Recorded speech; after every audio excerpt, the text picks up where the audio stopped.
Muy buenas tardes, amigos.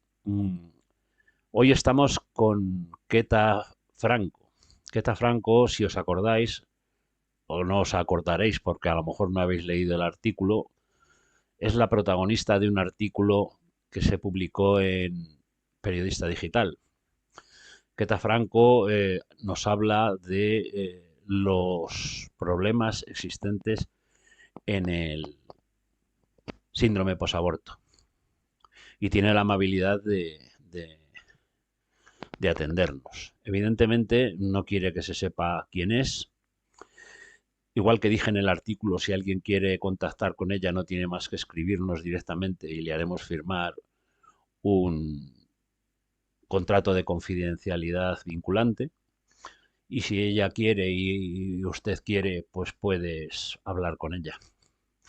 Pero independientemente de todo eso, ahora vamos a hacer una serie de 3 entrevistas, más o menos cortas, pues para demostrar que efectivamente el síndrome posaborto existe.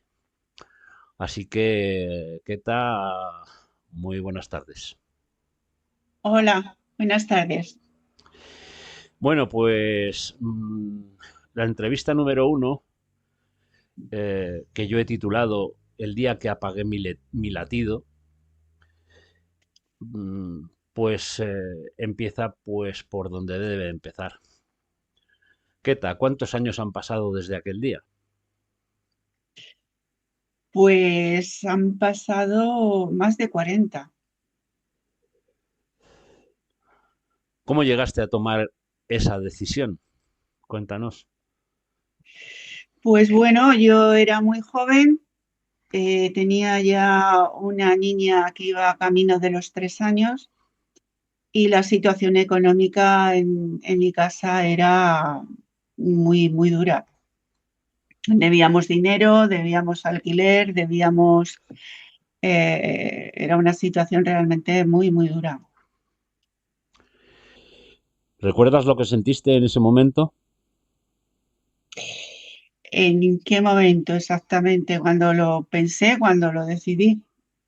No, cuando lo hiciste. En el momento exacto, ¿a qué te refieres? En el momento que decidiste hacerlo y Pues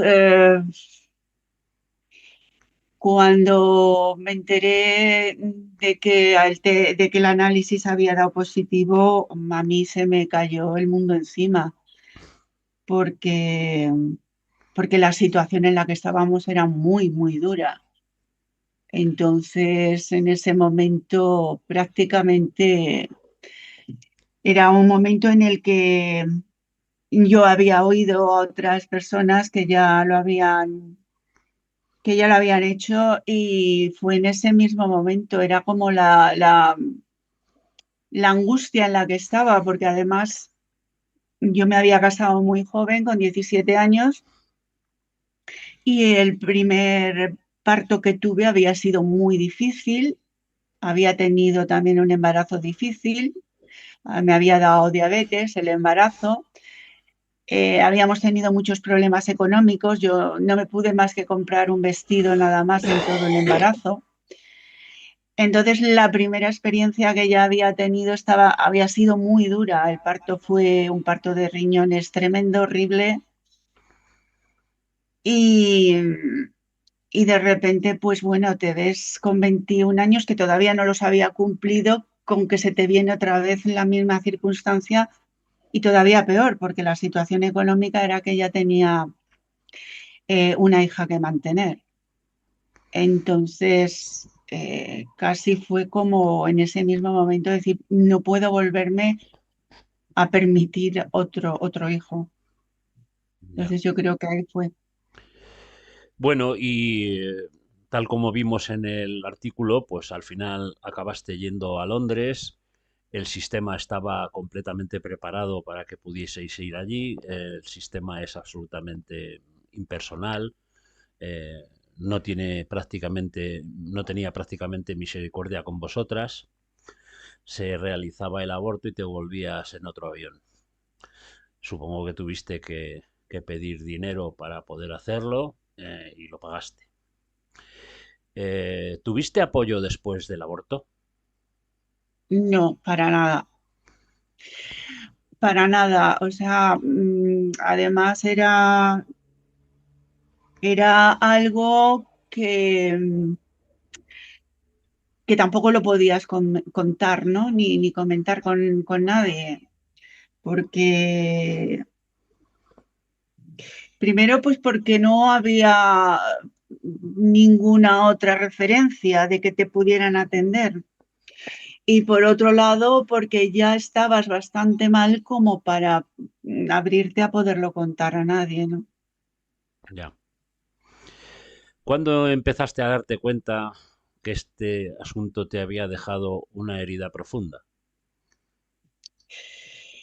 Pues fíjate, me he empezado a dar cuenta relativamente hace pocos años, cuando yo por mi trabajo empecé a trabajar con mujeres que me contaban que habían tenido abortos.